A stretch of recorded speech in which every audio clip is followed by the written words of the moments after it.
most upper elementary writing curriculums in the beginning of the year start with narrative essays, but we stopped doing that, and here's why.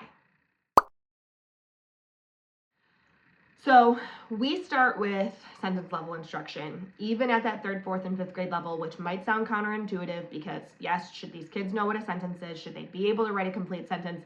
Yes, they should.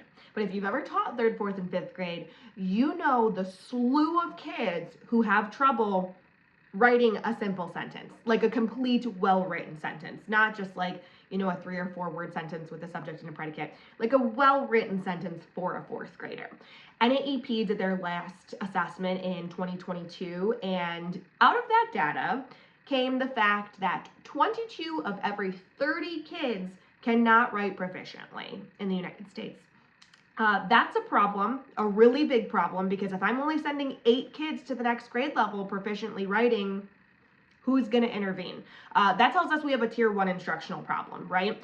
So we don't start with narrative essays in the beginning of the year. We actually start with that sentence level instruction, really looking at what a sentence is, how to write a sentence, what a sentence looks like, looking at examples of sentences, how to expand sentences, how to separate sentences, how to combine sentences, things like that.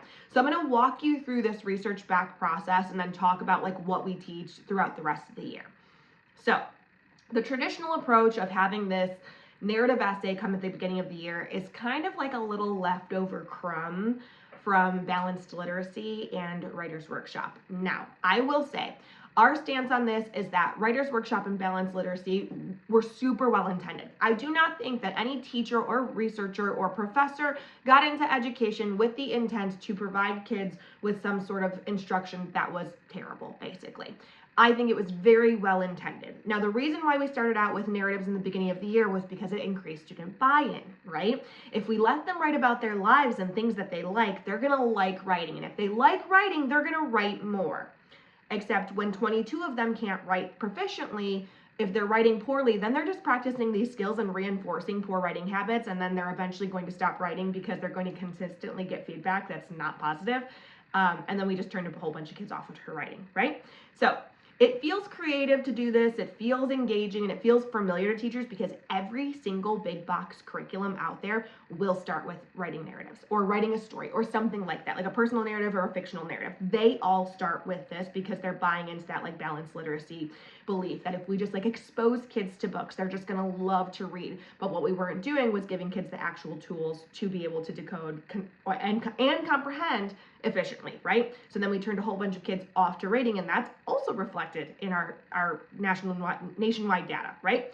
So we are missing these foundational things, and SOR has done a really good job at addressing decoding. And now now that we're moving past that, and so many states have taken on the need to incorporate structured phonics instruction and really get kids to be able to decode those words off that page. Now we're focusing on comprehension. But with that, we also need to focus on writing, right? But we need these foundational skills. Just like SOR addressed the fact that kids couldn't decode or they didn't have the phonological awareness that they needed, now we need to address that in writing too, because our kids are not building these foundational skills where they can have clarity and they can have stamina in their writing. So having proficient writing, it needs to be built one skill at a time. Think about math instruction. They kind of say that 4th grade is the last year where you stop learning math, and then 5th grade you start combining everything that you've learned together. Well, writing's the same way. And at that upper elementary level, this is kind of the last set of years where you're really finalizing those tools that you need to be able to combine it all together. And when you combine it all together, then you can start working on like workshop-based things, like working on craft and voice and things like that, like more creative approaches. They're fun, but if kids don't have those foundational structures, look what's happening. Like we're seeing it in real time. So what we're gonna do is we're gonna shake up writing instruction, dump everything out on the floor, pick out the things that work, pick out the things that are research back, because now that we know better, we can do better. That's a very common phrase to use in SOR. We're gonna use it for writing too. So with that said, strong sentences require clarity. They require knowledge of grammar, which nobody wants to teach grammar in isolation. It's boring. But if we combine it with sentence level instruction, with deliberate thinking of how to craft these sentences, we're going to build these small wins for kids, and we're going to build up their cognitive stamina in the beginning of the year too. Because These kids have just been off for summer break. And we also don't know these kids either. So when they start writing narrative essays, it kind of gives us a little bit of a hint into their life, but I can't really help them with their narrative essay because I was not there. I don't have background information on them. I can't really support them in that. But if we start with these sentence level things and we provide them with enough examples and we talk about rubrics and expectations and build that from the sentence level up, then we can kind of focus on those narrative things later on in the year once the kids have the tools that they need. So if we say that kids aren't going to pay attention without having narratives in there, it's just not true. We can have these short, high cognitive load tasks to improve their attention over time because they've just been off for summer. Their attention spans are already short as it is. They're all like, they've got tablets at home, they've got shows, they've got games. We are dealing with like minimal attention spans. And it's not even just kids, it's adults too. So we're not even just going to fault that. It's us too. So we have these little attention spans. So why don't we build from little sentences up to paragraphs, then onto essays?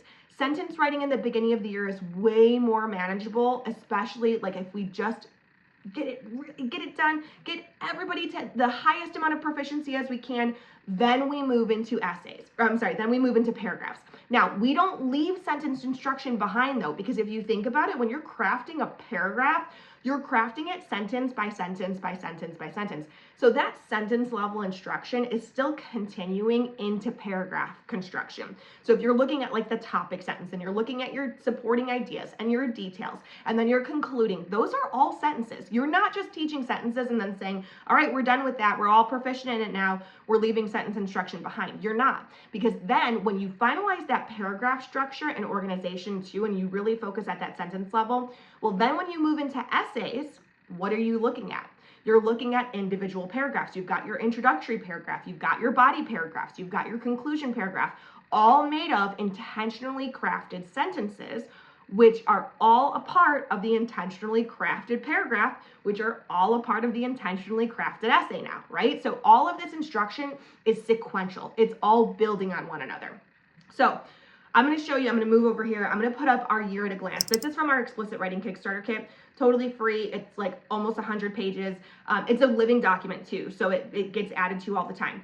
This guy right here, this is the solid form of it, like you can print it off. This is for the 2025-2026 school year, but as school years go on, we will update this.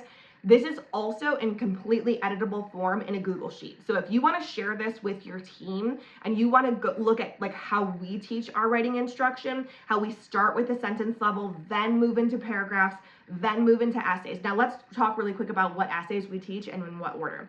When we teach paragraphs, we teach the expository paragraph because it's just the easiest. It's the easiest to combine with science. It's the easiest to combine with social studies. It's the most relatable for kids. We're not going to do 1,000 different narratives or 30 different narratives depending on the number of kids in your class. We're just talking about expository. So when we teach the expository paragraph, then we move into the informational based essay because that's an expository essay. We're just building that skill into from one paragraph to a 5-paragraph essay. That's it. It's the easiest transition to move into that. After we teach informational essays, we move into opinion-based essays. We're moving to that more, like, we're still staying with that more factual base, but now kids get to have a little voice in there. Now that they've kind of solidified these writing skills, now they're going to have a little bit more voice, to have a little bit more argumentative opinion in there, right? Now, hold on to your seats because this is the hardest pill for teachers to swallow because this is how it's always been. We used to teach narratives in the beginning of the year, but we actually save our personal narrative and our fictional narrative to the end of the year. Hear me out though. The reason why we do that is 1, we know these kids now. 2, we've spent an entire school year together. We didn't know all of their background information before. We don't know anything about their lives when they first come into our classroom. Well, now we can write narratives because we have a whole school year of lived experience together, and it's kind of a nice way to cumulatively wrap up the year. It has that buy-in. It keeps kids engaged at the end of the year. That's when you can capitalize on that engagement piece of those narratives, like that fun, playful piece. Plus, it's a nice way to kind of review those like story elements and things before you have state testing. It's a good way to review that, and it's a good way to get that buy-in. Plus, most states require kids to write narratives on their state assessments anyway, so that's just serendipitous, right? So, fictional narratives at the end. This is the order we go in. You're going to download this, grab the editable version. The reason why it's editable is because yours calendar is not going to match ours. You might have a fall break in there. Use this, share it with your team, share it with your admin. You can reorganize your writing instruction all you want. Our philosophy here at the Teacher Next Door is that we need to fix writing instruction, and we're going to give you the how for free. This is free. This is just one page of the 98 pages in there. You're going to get things like writing rubrics, teaching checklists, the entire breakdown. So this is the year at a glance. This is one page. We break down every single lesson in here. We talk about what we're going to do, how we're going to release student responsibility, how we're going to get them independent, the resources that we use. We show you the resources that we use. We put lessons in there for you. Everything you need to get started is in this Explicit Writing Kickstarter kit. Go grab it. It's free. Glance through it. It's going to make you totally look at writing instruction in a different way. It does not reinvent the wheel of writing instruction. You don't need to go back to college. You don't need to learn how to teach writing in a totally new way. We're just taking the best parts of what we know work, restructuring them, putting them in a sequential order to make it make sense for students. So if you're ready to try writing instruction that actually builds confident writers and makes them proficient, this is a great place to start. I'm going to put the link wherever you're watching this. Look in the description. The link is going to be there somewhere. Grab this immediately. You will not regret it.